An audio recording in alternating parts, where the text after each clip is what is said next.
Few people capture the heart of the modern hunter quite like Daniel Boone. For Boone, enjoying the natural world God created was a way for him to enjoy God.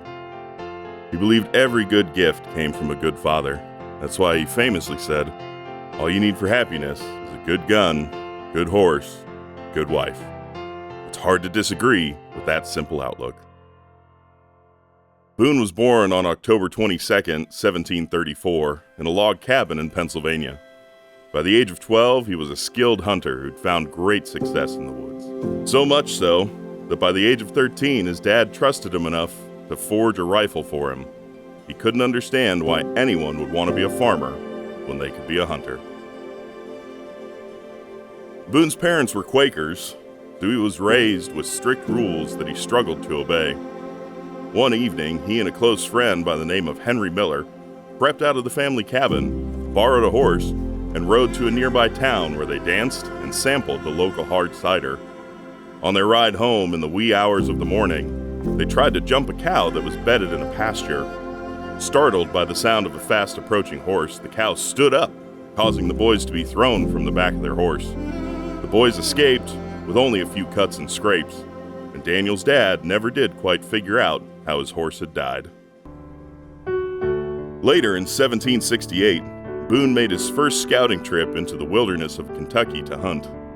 Overwhelmed by the beauty of the landscape and the bounty of the wildlife, Boone famously said, "Heaven must be a Kentucky kind of place." He was the only man in the hunting party who could read, so every night around the campfire, he would read Bible stories to the other men.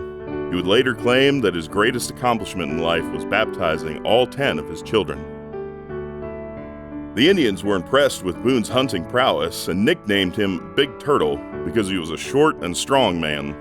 In central Kentucky, Boone discovered a version of the Garden of Eden where he could hunt and trap beaver, otter, mink, deer, elk, bears, panther, and buffalo. In one winter, he harvested 91 black bears, and in one day, he harvested 30 white-tailed deer. Buckskin pants were what most men wore back then, and they sold for $1 a pair. Thus, $1 came to be known as a buck. On a few occasions, the Indians did chase Boone out of the area. During one instance, Boone was forced to jump off a cliff near the Kentucky River in order to escape.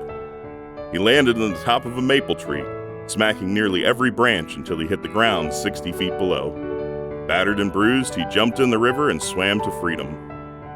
As more settlers traveled the road that Boone established through the Cumberland Gap, he said Kentucky felt crowded, so he moved his family to Missouri and coined the phrase, "more elbow room." At the age of 76, he traveled to Montana to hunt and trap and took his final shot in the woods at the age of 81.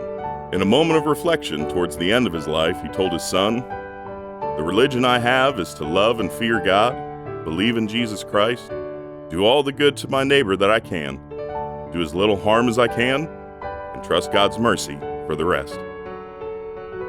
Daniel Boone died on September 20th, 1820, and was eventually buried in Frankfort, Kentucky. At Boone Brothers, we think he's probably proud of our efforts to use deer meat to feed hungry children in the state he helped settle.